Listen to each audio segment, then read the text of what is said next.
고요함 속의 벼락처럼 돌진한 미국의 요구는 숨 막힐 듯한 압박을 동반했습니다. 이는 한국이 일본과 동일하게 550조 원 규모의 투자를 단행해야 한다는 통첩이었으며 단순한 경제 협상의 차원을 넘어 한 국가의 자존심을 시험하는 중대한 도전이었습니다. 일본은 즉각적으로 반응했으나 한국은 묵묵히 움직이지 않는 전략적 침묵을 선택했습니다. 과연 한국이 준비하고 있던 기적 같은 대응은 무엇이었으며 이 고요한 침묵이 불러올 파장은 어떠했을까요? 오히려 요구를 가한 미국 측이 애타게 한국의 반응을 기다리게 된 그 심층적인 이야기를 지금부터 심도 있게 분석합니다. 이 놀라운 분석을 시작하기에 앞서 이 영상에 대한 좋아요 버튼을 눌러주시고 구독해주시면 저에게는 따뜻한 격려가 될 것입니다. 시청자 여러분께서 지금 이 영상을 시청하고 계신 지역을 아래 댓글에 공유해 주시기를 간곡히 부탁드립니다. 그날 밤 워싱턴의 모든 뉴스룸은 긴장감 속에 숨죽이고 있었습니다. 미국 대통령의 입에서 나온 한마디가 국제 정세를 뒤흔들고 있었기 때문입니다. 예측 불가능한 외교 게임이 막 시작된 순간이었습니다. 저는 워싱턴 포스트에서 15년간 동아시아 외교를 전문적으로 분석해온 기자 알렉스 리입니다. 클린턴 행정부 시절부터 한미일 삼각협력의 흐름을 관찰해 왔으며 오바마 정부의 아시아 리밸런싱 정책 또한 현장에서 직접 취재했습니다. 현 행정부가 들어선 후 다시금 예측 불허의 시대가 도래했지만 이번 사태는 이전의 외교적 순간들보다 훨씬 강력한 긴장감을 내포하고 있었습니다. 특히 이번 요구는 단순한 압박을 넘어 아예 판 자체를 뒤엎으려는 수준의 최후 통첩이었습니다. 어느 날 오후 미국 대통령은 평소보다 더욱 단호한 표정으로 기자회견장에 나타나 폭탄 선언을 감행했습니다. 일본에게 550조 원 규모의 투자를 요구한 것 자체도 충격이었으나 진정한 문제는 다음 순간에 발생했습니다. 그는 한국을 직접적으로 겨냥하며 일본처럼 550조 원을 투자하든지 아니면 25%의 관세 폭탄을 감수하든지 선택하라고 명령했습니다. 기자회견장은 순식간에 얼어붙었고 로이터 특파원은 작은 목소리로 이것은 협상이 아니라 최후 통첩이라고 중얼거렸습니다. 저 역시 동맹국을 대하는 방식이라고 볼 수 없는 이러한 일방적인 압박에 경악을 금치 못했습니다. 그러나 더욱 놀라운 사태는 그 이후에 벌어졌습니다. 일본의 반응은 예측된 수순이었습니다. 일본 총리는 불과 6시간 만에 긴급 기자회견을 소집하여 550조 원 투자안을 조건부로 수락하겠다고 발표했습니다. 비록 15% 관세 인하와 분기별 재검토라는 조건이 명시되기는 했으나 어쨌든 즉각적인 응답이었습니다. 저는 도쿄 특파원인 동료 켄지 타나카에게 즉시 연락을 취퇴했습니다. 켄지 타나카는 솔직히 예상했던 수순이며 일본은 항상 미국의 압박에 먼저 굴복하는 편이지만 이번에는 서두르는 기색이 역력했다고 전하며 초대형 선물 꾸러미를 준비했더라고 덧붙였습니다. 내부 소식통에 따르면 총리 관저에서는 밤새 비상회의가 진행되었으나 결국 일단 수용하고 나중에 조건을 협상하자는 결론에 도달했다고 합니다. 일본 언론들은 이를 전략적 선택으로 포장했지만 실상은 미국의 압력에 굴복한 울며 겨자 먹기와 다름없었습니다. 특히 일본 경제산업성 관계자가 기자들에게 우리는 현실적 선택을 했을 뿐이며 관세 폭탄보다는 투자 조건이 낫다고 말했을 때 그의 표정에서는 만족스러움보다는 체념의 기색이 짙게 드러났습니다. 그러나 한국의 대응은 완전히 달랐습니다. 한국 대통령도 외교부도 그 누구도 즉각적인 반응을 보이지 않았습니다. 6시간, 12시간, 심지어 24시간이 지나도 한국 정부는 단지 전략적 검토를 진행 중이라는 짧은 브리핑만을 내놓았을 뿐이었습니다. 처음에는 대응 방안을 준비하지 못한 당황 상태가 아닌가 하는 의문이 들었습니다. 하지만 시간이 흐를수록 이상한 기운이 감돌았습니다. 이틀째 되던 날, 저는 한국 외교부 대변인의 브리핑을 직접 들었는데 그는 기자들의 질문 세례에도 매우 침착했습니다. 한국 정부의 공식 입장은 언제 나옵니까? 라는 질문에 그는 충분한 검토 후에 발표하겠다고 답했으며 일본처럼 즉시 수용할 계획은 없나요? 라는 질문에는 우리만의 속도가 있습니다. 라고 대답했습니다. 이 우리만의 속도라는 표현은 마치 한국이 타국과는 완전히 다른 기준으로 움직이고 있다는 것을 암시하는 듯하여 매우 인상적이었습니다. 다른 외신 동료들도 당황하기는 마찬가지였습니다. CNN의 아시아 특파원 마르코 페레즈와 점심 식사를 하며 의견을 나누었는데 그는 솔직히 처음엔 한국이 무능하거나 대안이 없다고 생각했는데 지금은 생각이 다르다며 한국이 이렇게 조용할 때는 무언가를 치밀하게 계산하고 있다는 의미라고 분석했습니다. 그는 자신이 15년 동안 이 지역을 취재하며 느낀 점이 한국은 절대 그냥 당하고만 있는 나라가 아니라는 것이라고 강조했습니다. 파이낸셜 타임스의 도쿄 지국장 이시이류는 더 직설적인 평가를 내렸습니다. 일본은 서둘렀지만 한국은 기다리고 있으며 이게 더 무서운 점이라고 했습니다. 그 이유는 일본은 예측 가능하지만 한국은 예측 불가능하기 때문이라는 것이었습니다. 저 역시 한국의 이 침묵이 과연 무능력의 발로인지 아니면 고도의 전략인지를 두고 깊은 의문이 들기 시작했습니다. 한국이 지금까지 보여준 외교적 행보를 고려할 때 단순히 당황해서 아무것도 못하고 있는 상황은 아닌 것 같았습니다. 과거 한국 외교부를 방문했을 때 고위 관계자와의 비공식 대화에서 들었던 말이 지금 와서 의미심장하게 떠올랐습니다. 그는 우리는 항상 준비되어 있지만 다만 서두르지 않을 뿐이라고 말했었는데 당시에는 단순한 외교 수사로 여겼던 이 말이 이제는 진정한 전략이었을 수 있겠다는 생각이 들었습니다. 무엇보다 한국 정부 관계자들의 표정에서 절망이나 당황은 찾아볼 수 없었고 오히려 무언가를 치밀하게 계산하고 있는 듯한 차분함만이 느껴졌습니다. 더욱 이상했던 것은 미국 측의 반응이었습니다. 미국 대통령은 사흘째 되던 날 또다시 기자회견을 열어 한국이 아무런 반응을 보이지 않는 것에 대해 불만을 토로했습니다. 일본은 즉시 응답했는데 한국은 왜 대답이 없나? 시간이 없는데 뭘 그렇게 고민하는 거지? 라는 발언 속에서 오히려 조급함이 느껴졌습니다. 보통 압박을 가하는 쪽이 여유를 가져야 하는데 한국의 침묵이 마치 계획이 없던 변수로 작용했다는 듯이 미국이 조급해하고 있었던 것입니다. 백악관 내부 소식통에 따르면 참모진 역시 한국의 이러한 반응을 전혀 예상하지 못했다고 합니다. 한 고위 관계자는 익명을 전제로 일본은 예상 시나리오대로 움직였으나 한국은 완전히 다른 게임을 하고 있는 것 같다고 솔직하게 털어놓았습니다. 그날 밤 워싱턴의 외교관은 한국에 대한 이야기로 떠들썩했습니다. 브루킹스 연구소의 한반도 전문가 피터 강은 한국의 침묵은 두 가지 중 하나, 완전히 당황했거나 아니면 완전히 계산하고 있거나 라고 분석했습니다. 그때부터 저는 이 침묵이 무능이 아닌 전략이라는 확신을 갖기 시작했습니다. 한국은 대답으로 지는 나라가 아니었으며 진정으로 강한 국가는 침묵조차도 전략으로 활용할 수 있다는 것을 바로 그 순간 깨달았습니다. 아재 남은 핵심 관건은 한국이 언제 어떤 방식으로 답을 내놓을지 그리고 그 답이 어떤 파장을 불러일으킬지였습니다. 일본의 발표 이후 수일이 지났음에도 워싱턴의 분위기는 여전히 혼란스러웠는데 이는 두 나라의 접근법이 극명하게 달랐기 때문이었습니다. 일본의 합의안을 자세히 분석해보니 550조 원 투자 수락은 사실이었으나 세부 조건이 상당히 복잡했습니다. 15% 관세 인하를 전제로 한 조건부 합의였으며 분기별 성과 평가 후 재검토 조항이 포함되어 있었고 투자 시기 역시 3년에 걸쳐 단계적으로 진행하는 방식이었습니다. 도쿄에 있는 동료 기자 켄지 타나카는 이번 합의는 너무 급하게 만든 티가 나며 실은 신규 투자보다 기존 계획을 포장만 바꾼 것이라고 현실적인 분석을 내놓았습니다. 이는 미국 압박에서 서둘러 벗어나고 싶었던 일본의 심리가 반영된 결과였습니다. 실제로 일본 내부에서는 이 합의를 두고 논란이 많았으며 니혼 게이자이 신문은 전략적 선택이지만 대가가 크다고 사설에서 평가했고 아사히 신문은 서둘러 합의한 것이 장기적으로 독이 될 수 있다고 우려를 표했습니다. 반면 한국의 접근 방식은 근본적으로 달랐습니다. 한국 외교부는 여전히 전략적 검토 중이라는 짧은 입장을 반복했지만 그 검토의 깊이는 차원이 달랐습니다.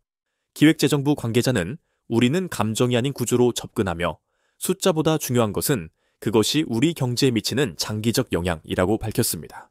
한국 정부는 단순히 투자 규모에만 초점을 맞춘 것이 아니라 경제 구조 전체를 고려하며 원화 기반 경제에서 550조 원을 투자하는 것이 현실적으로 가능한지까지 검토하고 있었습니다. 한국기획재정부의 한 고위 관계자는 비공식 브리핑에서 우리는 감정이 아닌 구조로 접근하고 있으며 550조라는 숫자보다 중요한 것은 그것이 우리 경제에 미치는 장기적 영향이라고 핵심을 다시 한번 강조했습니다. 이는 일본의 즉각적인 대응과는 궤를 달리하는 철학이었습니다. 일본이 당장의 관세 회피에 집중했다면 한국은 장기적인 국가 전략을 우선순위에 두고 있었습니다. 국정원 출신 외교 전문가와의 인터뷰에서 그의 분석이 매우 인상적이었는데 그는 일본은 미국과의 관계를 위기 관리 차원에서 접근하여 문제가 생기면 빨리 수습하려 하지만 한국은 이를 기회 창출의 관점에서 보아 위기를 오히려 더 나은 조건을 만들어낼 기회로 활용한다고 분석했습니다. 이러한 철학적 차이는 외신 보도에서도 명확히 드러났습니다. 로이터는 일본의 대응을 신속한 위기 관리로 평가한 반면 한국의 침묵에 대해서는 전략적 기다림이라고 분석했습니다.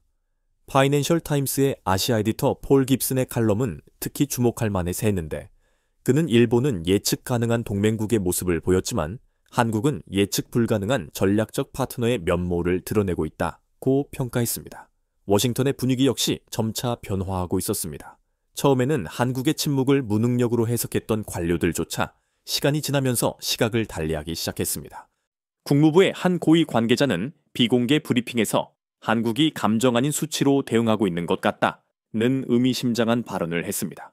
백악관 내부에서도 비슷한 분위기가 감지되었는데 한 고위 참모는 익명을 조건으로 이것은 무능이 아니며 숫자와 구조로 철저히 계산하고 있다고 솔직하게 털어놓았습니다. 그는 또한 일본은 계획대로 움직였지만 한국은 새로운 판을 짜고 있는 것 같다고 덧붙였습니다. 일주일이 지나면서 두 나라의 접근법은 더욱 명확해졌습니다. 일본은 빠른 결정으로 당장의 위기는 모면했으나 장기적인 부담을 떠안게 된 반면 한국은 당장의 유리함보다는 미래의 정당성을 선택하는 것처럼 보였습니다. 브루킹스 연구소의 한국 전문가 빅터 차는 이를 명확하게 분석했습니다. 그는 한국은 단순히 응답하지 않은 것이 아니라 상황 자체를 자신에게 유리한 구조로 재편하고 있었던 것이며 이는 성숙한 중견국의 전략적 사고방식이라고 평가했습니다. 저는 이 시점에서 우리가 목격하고 있는 것이 단순한 외교적 박자가 아니라 두 가지 철학의 충돌, 즉 일본의 신속함과 한국의 신중함, 그리고 그 신중함 속에 숨겨진 더 큰 그림이라는 것을 깨달았습니다. 한국은 대답으로 패배하는 나라가 아니었고 당장의 단기적 이득보다 미래의 정당성을 바라본 나라였으며 이러한 선택이야말로 진정한 강함의 표현이었습니다. 한국의 침묵을 분석하던 중 저는 놀라운 사실을 발견했습니다. 미국 대통령이 550조 원 규모의 투자를 요구했으나 한국은 이미 그보다 훨씬 많은 성과를 조건 없이 자발적으로 그리고 조용히 실현하고 있었다는 점입니다. 이 발견은 저의 인식을 완전히 뒤바꿔 놓았습니다. 텍사스먼즈에 있는 동료 기자가 삼성 반도체 공장을 취재한 후 제게 전화를 걸어왔습니다. 그는 한국은 이미 3년 전부터 텍사스에 무려 20조 원 규모의 반도체 공장을 건설 중이며 이는 이번 요구가 있기 훨씬 이전부터 진행되어 온 엄청난 투자라고 전했습니다. 이 말을 듣고 저는 한국 기업들의 대미 투자 현황을 체계적으로 조사하기 시작했고 그 결과는 충격적이었습니다. 삼성전자는 텍사스 오스틴과 테일러에 총 20조 원 규모의 차세대 반도체 생산 기지를 구축 중이었는데 이는 단순한 공장을 넘어 차세대 기술의 핵심 거점이었습니다. 현지 직원은 이미 2만 명을 넘어섰으며 이들 대부분이 고임금의 기술직이었습니다. 현대차 그룹의 움직임은 더욱 인상적이었습니다. 알라바마와 조지아에 이어 최근에는 전기차 전용 공장까지 신설하며 3년간 25조 원 이상을 투자하고 있었습니다. 특히 조지아 사바나의 전기차 공장은 GM과의 합작으로 미래 자동차 산업의 핵심 기지로 확고히 자리 잡고 있었습니다. 조지아주 사반에서 만난 현대차 공장 직원 앤서니 브라운은 5년째 일하고 있는데 한국 회사지만 지역 경제에 상당한 기여를 하고 있다고 말했습니다. 그는 임금도 지역 평균보다 30% 이상 높고 건강보험, 연금, 교육비 지원까지 제공받고 있다고 했습니다. SK와 LG의 배터리 사업 역시 마찬가지였습니다. SK우는 조지아와 켄터키에 배터리 공장을 운영 중이며 LG 에너지 솔루션은 미시간과 오하이오에서 GM과 공동으로 생산 기지를 구축하고 있었습니다. 특히 LG의 미시간 공장은 테슬라를 포함한 주요 전기차 업체들의 배터리를 공급하는 핵심 시설이었습니다. 포스코는 알라바마와 텍사스에 철강 공장을 운영 중이었고 롯데케미칼은 루이지애나의 에탄 크래커 공장을 건설하고 있었으며 한화는 태양광 패널 공장을, CJ는 식품 가공 공장을 각각 건설하며 전방위적인 투자를 진행하고 있었습니다. 이 모든 투자를 합산한 규모는 125조 원을 넘어섰습니다. 이는 미국 대통령이 요구한 510조 원에는 미치지 못하는 수치였지만 그 의미는 완전히 달랐습니다. 이 투자들은 어떠한 조건도 강요도 없이 순전히 기업의 자발적 판단에 의한 전략적 투자였기 때문입니다. 워싱턴의 한국 대사관에서 만난 경제참사관은 한국 기업들의 대미 투자는 단순한 시장 진출이 아니라 철저히 장기적 파트너십을 구축하는 전략적 투자이며 정치적 압박이 아닌 경제적 논리에 따른 선택이었다고 설명했습니다. 실제로 현장을 둘러본 결과 한국 기업들의 투자는 단순히 돈의 문제가 아니라 기술 이전, 인력 양성, 지역사회 기여를 포괄하는 종합적인 패키지였습니다. 미시간에 있는 LG 배터리 공장을 방문했을 때 박태준 상무는 우리는 미국에 올 때 단순히 공장만 짓는 것이 아니라 지역 대학과 협력하여 배터리 전문 인력을 양성하는 프로그램도 운영하고 있다고 설명했습니다. 그는 미시간 대학, 웨인 스테이트 대학과 협력하여 배터리 기술 석사 과정을 운영하며 작년에만 이 프로그램을 통해 10,000명이 취업했다고 밝혔습니다. 이러한 경영 철학은 수치로 측정할 수 없는 가치를 창출하고 있었으며 현지 직원들의 한국 기업에 대한 인식은 매우 긍정적이었습니다. 알라바마 현대차 공장의 라인 매니저 에릭 첸은 처음에는 한국 회사라고 해서 걱정이 많았는데 일해보니 정말 다르다며 한국식의 정문화도 좋고 기술력은 물론이며 미국 회사보다 더 체계가 잡혀 있어 일하기에 편하다고 말했습니다. 켄터키 SK 배터리 공장의 기술자 앤서니 브라운 역시 3년째 일하고 있는데 정말 만족하며 한국식 경영 방식이 처음엔 낯설었지만 지금은 오히려 더 좋다고 증언했습니다. 이러한 현실을 알고 나니 미국 대통령의 550조 원 요구가 달리 보이기 시작했습니다. 한국은 이미 충분히 실행하고 있었기에 굳이 새로운 약속을 할 필요가 없다는 자신감의 표현일 수 있겠다는 생각이 들었습니다. 실제로 미국 상무부 통계에 따르면 한국의 대미 투자는 지난 3년간 연평균 20% 이상 지속적으로 증감상했으며 특히 제조업 분야에서 고부가가치 투자가 중심이었습니다. 더 놀라운 점은 이러한 투자들이 언론의 주목도 받지 않고 정치적 선전 도구로 사용되지도 않은 채 조용히 진행되었다는 사실이었습니다. 이는 순전히 경제적 논리에 따른 장기적 투자였습니다. 조지아주 경제개발국 국장 사라 커티스는 한국 기업들의 투자를 높이 평가하며 한국의 투자로 우리 주에 큰 변화를 가져왔으며 일자리뿐만 아니라 기술력 향상, 인재 양성까지 종합적인 효과가 미치고 있다고 말했습니다. 현대차 공장이 들어서면서 직간접 일자리 3만 개가 창출되었고 지역 GDP가 15% 증가한 사례는 그 효과를 명확히 보여줍니다. 이러한 성과들을 종합해 볼 때 한국의 침묵은 굳이 새로운 약속을 할 필요가 없을 만큼 이미 충분히 실행하고 있다는 자신감의 표현으로 해석될 수 있었습니다. 숫자가 아닌 실력으로 미국을 움직이고 있는 한국의 모습을 보며 저는 진정한 파트너십은 강요가 아니라 자발적 협력에서 나온다는 새로운 깨달음을 얻었습니다. 그리고 한국은 이미 그러한 파트너십을 실현하고 있었습니다. 미국 현지에서 만난 한국 기업 임직원들은 단순히 투자를 하는 것이 아니라 미국과 함께 미래를 만들어가고 있다는 강한 의식을 갖고 있었습니다. 한국의 침묵이 일주일을 넘어가자 외신들의 시각이 변하기 시작했습니다. 처음에는 무능력으로 해석했던 침묵이 점차 고도의 전략으로 읽히기 시작한 것입니다.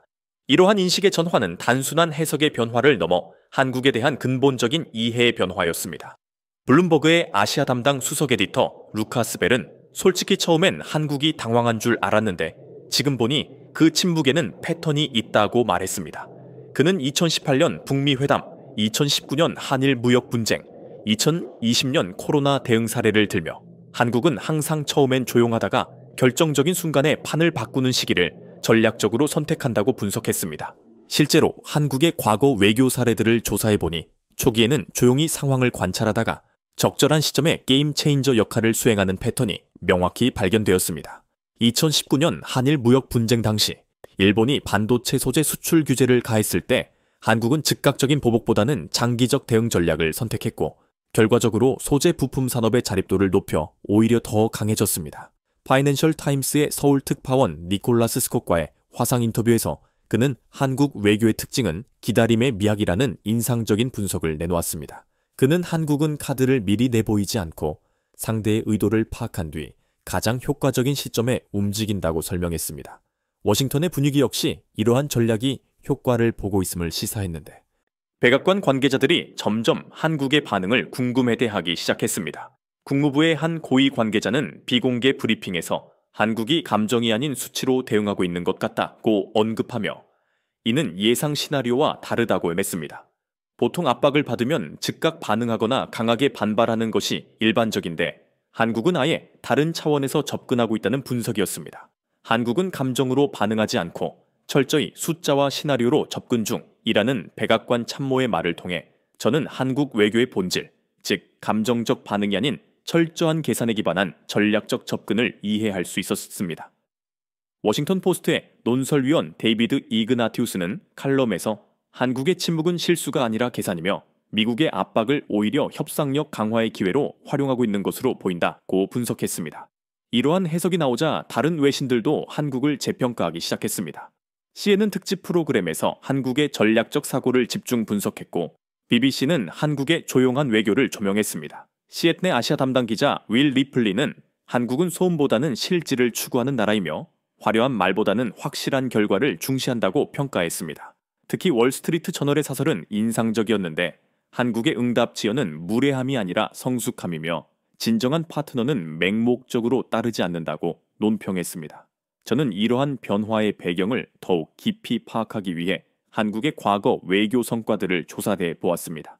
1988년 서울 올림픽을 통한 동서화해 분위기 조성, 1997년 외환위기 극복 과정에서의 국제협력, 2002년 월드컵의 성공적 개최 등 한국은 위기를 기회로 바꾸는 탁월한 능력을 보여왔습니다. 특히 냉전 시대의 동서 진영이 모두 참가하는 올림픽을 성공적으로 개최하여 한국의 국제적 위상을 한 단계 끌어올린 1988년 서울 올림픽은 대표적인 사례였으며 당시에도 한국은 성급한 정치적 제스처보다는 조용하고 실질적인 접근을 선택했었습니다. 브루킹스 연구품스 연구소의 한국 전문가 로버트 그레이는 이를 명확히 분석하며 한국은 압박을 받을 때 더욱 창의적이 된다는 점을 지적했습니다. 한국은 위기를 단순히 위기로만 보지 않고 새로운 기회를 만들어낼 수 있는 전환점으로 보는 사고방식을 가졌으며 이것이 한국을 강하게 만든 것이라고 평가했습니다. 실제로 한국 정부의 내부 동향을 살펴보면 단순히 기다리고만 있는 것이 아니라 다양한 시나리오를 검토하고 대안을 준비하고 있었습니다. 한국 외교부의 한 고위 관계자는 비공식 대화에서 미국의 요구를 거부하는 것이 아니라 더 나은 방식을 찾고 있을 뿐이며 이는 단순히 돈으로 해결할 문제가 아니라 서로에게 도움이 되는 진정한 파트너십을 만들어내야 한다는 철학을 설명했습니다. 이러한 철학적 접근은 외신들의 주목을 받기 시작했습니다. 로이터는 한국의 접근법을 전략적 인내라고 명명했고 AP는 계산된 침묵이라고 표현했습니다. 가장 인상적이었던 것은 뉴욕타임스의 분석 기사였습니다. 뉴욕타임스는 한국의 침묵은 약함이 아니라 강함의 표현이라고 평가하며 한국이 미국과의 관계를 단순한 상하관계가 아닌 수평적 파트너십으로 발전시키려 하고 있으며 이는 21세기 동맹관계의 새로운 모델이 될 수 있다고 분석했습니다. 이러한 평가들을 보며 저는 한국의 침묵이 단순한 우유부단함이 아니라 오히려 가장 강한 사람은 말하지 않는다는 진리를 실현하고 있었다는 것을 깨달았습니다. CSIS의 선임연구원 빅터 차는 한국이 기준이 아닌 예외가 되었다며 기존의 압박과 굴복의 패턴을 거부하고 더 이상 강대국의 요구에 무조건 따르지 않는 나라임을 보여주고 있다고 분석했습니다. 이러한 분석들은 한국의 침묵이 미국을 불안하게 만들고 있으며 한국이 움직이지 않음으로써 상대를 흔들고 있다는 확신을 주었습니다. 그리고 그 불안감이야말로 한국이 의도했던 효과일 수 있다는 생각이 들었습니다. 조선시대부터 한국은 강대국 사이에서 살아남기 위해 고도의 외교술을 발전시켜 왔는데 이는 명과 청 사이, 일본과 중국 사이, 그리고 지금은 미국과 중국 사이에서 발휘되고 있는 것입니다. 전략은 말보다 조용한 미소로 만들어진다는 옛말처럼 한국은 바로 그런 모습을 보여주고 있었으며 세계 속에서 한국을 지켜낸 선조들의 능력이 현 시대에도 이어지고 있었습니다. 한국의 침묵이 계속되면서 가장 큰 우려를 표했던 분야는 자동차 산업이었습니다. 25% 관세가 실제로 부과될 경우 현대차 그룹이 상당한 타격을 입을 것으로 예상되었기 때문입니다. 자동차는 한국 경제의 핵심 축이므로 이 문제는 매우 민감한 사안이었습니다. 디트로이트의 자동차 산업 애널리스트는 25% 관세가 현실화되면 제네시스 같은 고급 브랜드는 가격 경쟁력에서 밀려 판매량이 18% 감소하는 것은 피하기 어려울 것이라고 현실적인 분석을 내놓았습니다. 토요타와 혼다 등 일본 업체들은 이미 공격적인 마케팅을 시작하며 한국차에 대한 관세 부과를 기정사실로 받아들이고 시장 점유율 확대를 위한 기회로 보는 듯 했습니다. LA의 일본차 딜러는 고객들이 관세 때문에 한국차가 비싸지면 어떻게 하냐고 문의하며 일본차로 갈아타겠다는 고객도 상당수 있다고 전했고 불확실성이 소비자들을 불안하게 만들고 있었습니다. 이러한 상황에서 한국 정부의 침묵은 자동차 업계에 큰 부담이 될 수 있었습니다. 하지만 현대차 그룹의 반응은 예상과 달랐습니다.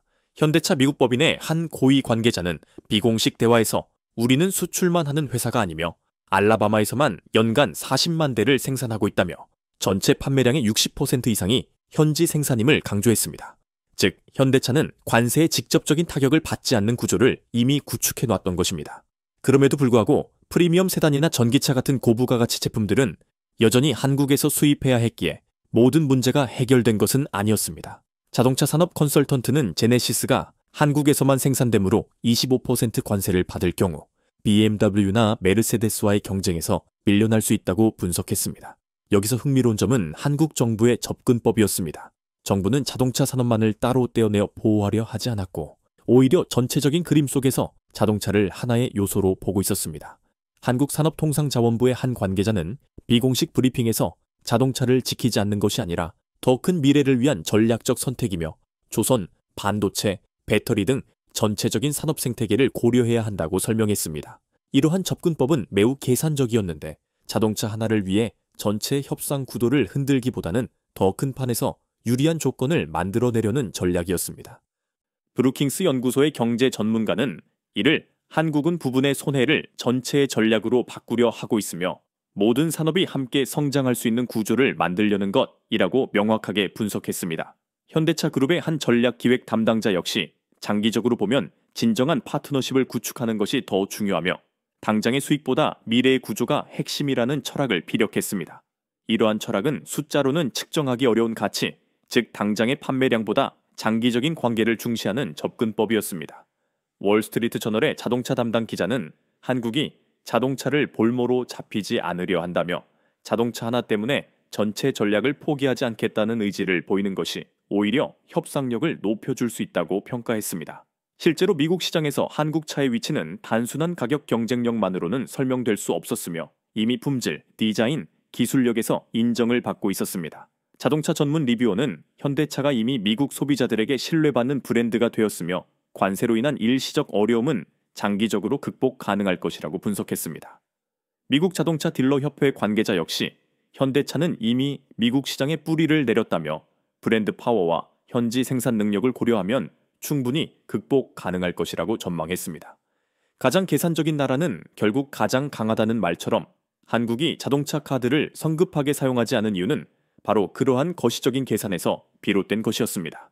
한국은 자동차를 넘어 조선과 미래 산업을 보고 있었으며 이는 더 큰 미래를 지킨 선택이었습니다.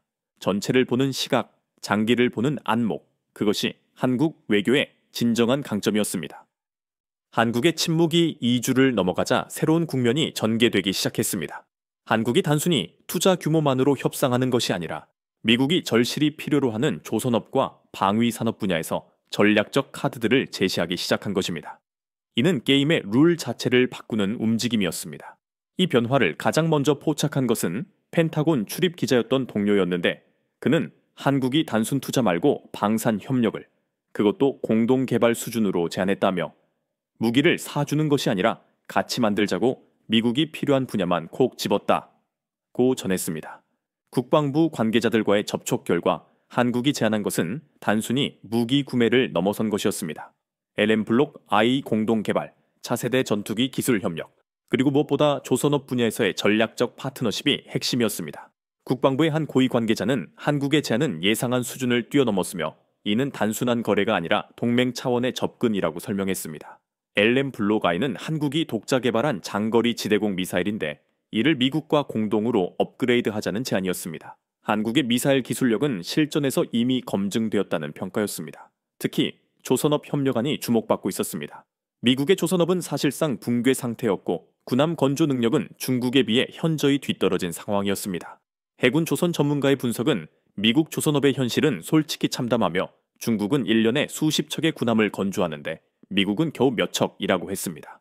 반면 한국의 기술력은 세계 최고 수준으로 특히 대형 선박 건조 기술은 미국이 배워야 할 정도라고 평가만을 했습니다. 현대중공업, 대우조선해양, 삼성중공업 등 한국의 조선업체들은 전 세계 조선업을 주도하고 있었으며 군함 건조 분야에서도 한국의 성과는 상당했습니다. KDX 타이지스함은 미국 이지스 시스템을 탑재했지만 선체 설계와 건조를 한국이 독자적으로 수행하여 미국 이지스함보다 더 우수한 성능을 보이는 부분들이 있었습니다.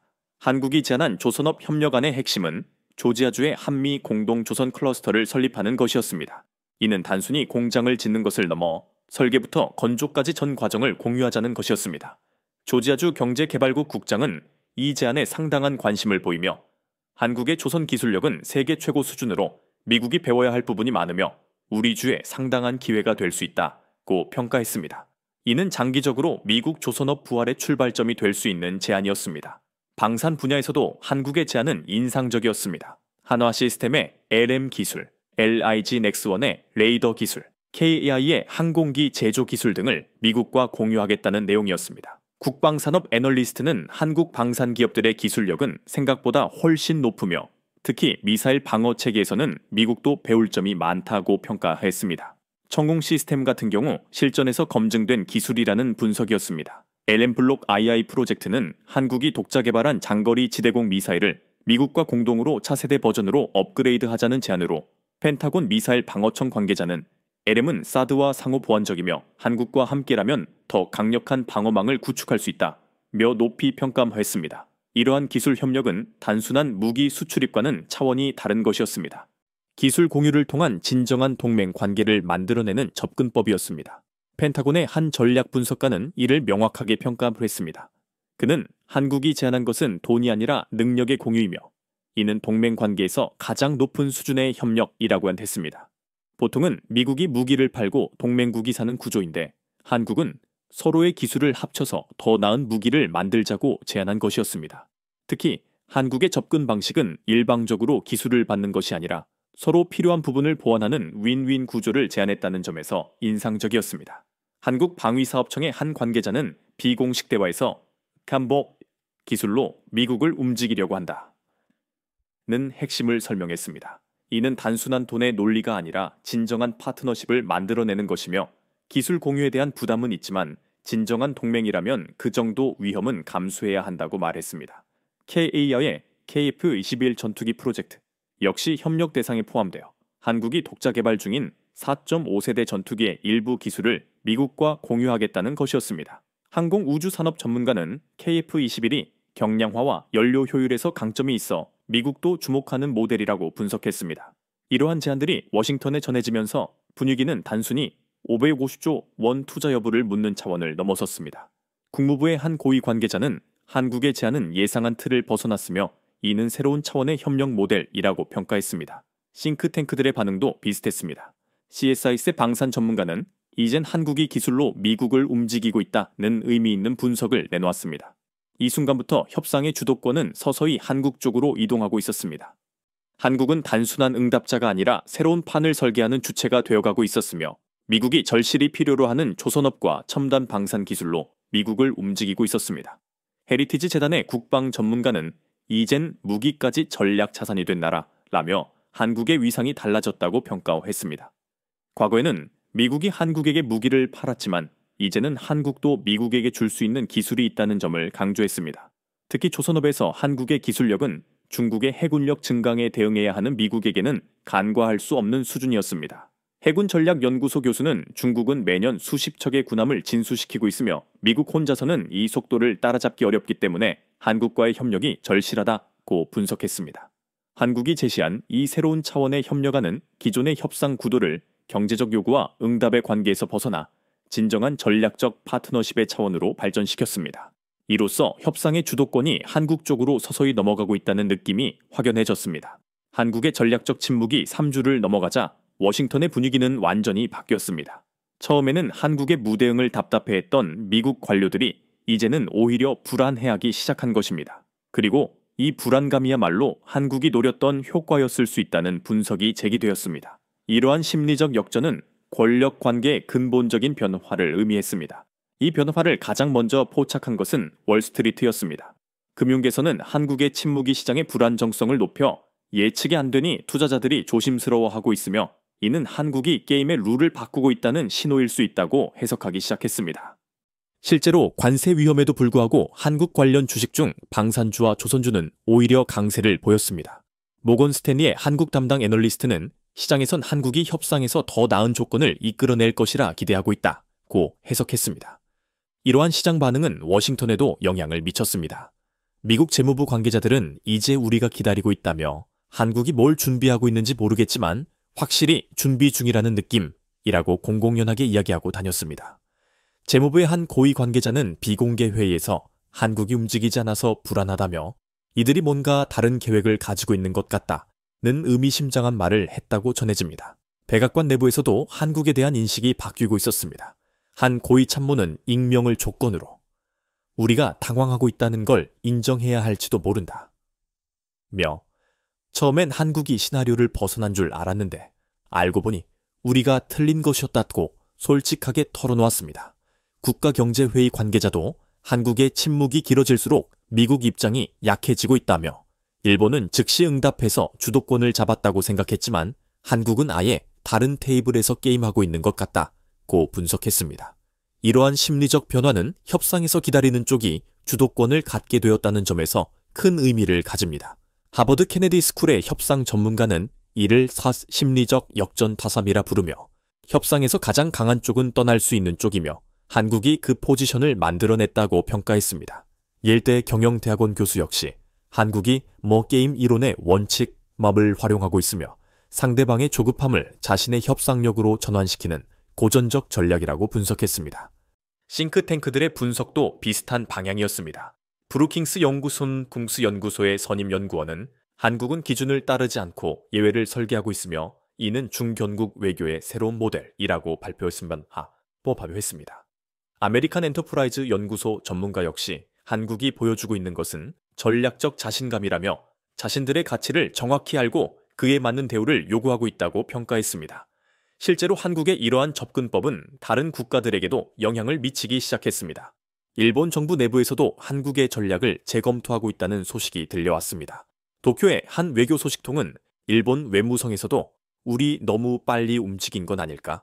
한국처럼 기다렸다면 더 나은 조건이 있었을지도 모른다는 이야기가 나온다는 흥미로운 정보를 전했습니다. 처음에는 한국의 침묵을 비웃었던 일본이 이제는 오히려 부러워하고 있었다는 뜻입니다. 블룸버그의 침묵은 전략이었다 라는 제목의 특종 보도는 결정적이었습니다. 기사는 한국이 처음부터 이러한 시나리오를 계획하고 있었으며 미국의 압박을 오히려 더 나은 조건을 만들어낼 기회로 활용하는 전략이었다고 상세히 분석했습니다. 블룸버그의 아시아 에디터는 한국의 침묵이 무능이 아닌 고도로 계산된 전략이었으며 이들이 미국의 조급함을 협상 카드로 활용하고 있다고 핵심을 짚었습니다. 이 보도 이후 다른 외신들도 약소국이 강대국에게 일방적으로 끌려다니는 시대는 끝났다는 분석을 쏟아냈습니다. 한국이 보여준 것은 단순한 협상 기술이 아니라 국가 차원의 전략적 사고력이었습니다. 가장 인상적이었던 것은 워싱턴 포스트의 사설이었습니다. 사설은 한국의 침묵은 우리에게 중요한 교훈을 주며 진정한 파트너십은 일방적 요구가 아니라 상호 존중에서 나온다는 것이라고 평가했습니다. 이러한 언론 보도가 나오면서 워싱턴의 분위기는 완전히 바뀌었고 이제는 미국이 한국의 다음 행보를 기다리는 상황이 되었습니다. 백악관 내부에서도 한국에 대한 재평가가 있었으며 한 고위 관계자는 한국이 조건을 제시할 때까지 기다려야 할 것 같으며 이제는 미국이 그들의 제안을 들어볼 차례라고 핵심을 짚었습니다. 이 순간 저는 깨달았습니다. 한국은 단순히 협상에서 이긴 것이 아니라 아예 협상의 성격 자체를 바꿔버린 것이었습니다. 이제 미국이 한국의 조건을 기다리는 상황이 되었으니 침묵하는 나라가 기준이 되는 순간이었으며 이것이야말로 진정한 외교의 승리였습니다. 한국의 침묵이 한 달을 넘기자 전 세계의 시선이 한국으로 집중되었습니다. 더 이상 단순한 한미 무역 협상이 아니었고 워싱턴 외교계에서는 한국이 조용히 새로운 국제 질서의 틀을 짜고 있다는 분석이 확산되기 시작했습니다. 가장 뚜렷한 변화는 미국 대통령의 태도에서 나타났습니다. 그는 한국은 중요한 동맹국이며 그들의 신중함을 존중하며 좋은 결론을 위해 충분한 시간을 주고 있다고 말했었는데 이는 25% 관세를 거론하던 때와는 완전히 다른 목소리였습니다. 백악관 참모진 내부에서도 생각을 바꿔야 할 때가 왔다는 말이 흘러나왔는데 그 배경에는 한국이 곧 제시할 것으로 예상되는 4대 전략협력안에 대한 관측이 있었습니다. 외교계에서 떠도는 시나리오는 다음과 같았습니다. 첫째, 조선업 르네상스 프로젝트로 조지아와 버지니아의 한미 공동 조선 클러스터를 설립하는 것. 둘째, 차세대 방산동맹으로 한국의 LM, KF-21, 이지스 기술을 기반으로 한 공동 개발 추진. 셋째, 반도체 기술 혁신센터 설립으로 텍사스 및 애리조나의 공동 R&D 허브를 구축하는 것. 마지막으로 미래 에너지 파트너십을 통한 배터리, 수소, 태양광 기술의 글로벌 표준 공동 주도였습니다. 이 모든 프로젝트는 단순히 투자 금액에 초점을 맞춘 것이 아니라 양국의 질과 방향의 변화가 핵심일 것으로 예측되었습니다. 한국 외교부는 공식 입장을 밝히지 않았지만 익명의 관계자들을 통한 브리핑은 있었습니다. 우리는 지금 거래가 아니라 질서를 조율하고 있으며 태풍이 오기 전이 가장 조용한 법이고 이것은 단순한 반응이 아니라 새로운 패러다임의 준비라는 메시지였습니다. 워싱턴의 반응은 기대감 속에 조심스러웠습니다. 국방장관은 이번 관세 협상을 통해 우리는 지금 새로운 형태의 동맹을 배우고 있다고 언급했습니다. CSIS, 브루킹스, 헤리티지 등 주요 싱크탱크들은 특별 세미나를 열어 한국의 접근을 분석하며 한국은 기준을 따르지 않고 예외를 설계하는 중경욱이 대등한 전략 파트너로 변모하는 모델이 될 수 있다고 평가했습니다. 외신들의 논조 또한 변화했습니다. 이코노미스트는 조용한 혁명, 한국이 새 질서를 설계하고 있다고 보도했고 파이낸셜 타임스는 한국은 작지만 거대한 구조를 뒤흔들고 있다고 평했습니다. 뉴욕타임스 역시 리타스 침묵은 메시지였다. 강요가 아닌 설계의 언어였다고 한국을 언급했습니다. 텍사스 삼성 엔지니어는 인터뷰에서 우리나라가 이렇게 당당해질 수 있다는 걸 현지에서 체감하고 있다며 뿌듯함을 드러냈습니다. 이제 전 세계는 한국이 실제로 어떤 답을 내놓을지 기다리고 있습니다. 그 답은 아직 공식 발표되지 않았지만 많은 이들이 진짜 강국은 큰 소리가 아니라 움직이지 않고도 질서를 바꾸는 나라라는 것을 깨닫고 있었습니다. 한국은 아직 입을 열지 않았으나 판은 이미 바뀌어 있었고 워싱턴은 지금 그 조용한 대답을 기다리고 있습니다. 이것은 단순한 무역 협상의 이야기가 아니었습니다. 한 국가가 어떻게 조용한 확신을 통해 세계의 기준을 바꿀 수 있는지를 보여준 역사적 순간이었습니다. 한국은 말하지 않음으로써 가장 강력한 메시지를 전달했습니다. 진정한 파트너십은 강요가 아니라 존중에서 나온다는 것을 증명한 것입니다. 세상에는 큰 소리로 외치는 힘도 있지만 조용히 실천하는 더 큰 힘이 있다는 것을 한국이 입증해냈습니다. 오늘 우리가 목격한 것은 새로운 시대의 시작이며 작은 나라도 큰 꿈을 가질 수 있고 침묵도 때로는 가장 웅변적인 답변이 될 수 있다는 희망의 메시지였습니다. 한국이 세계에 선사한 이 소중한 교훈을 우리 모두 가슴에 새겨야 할 것입니다.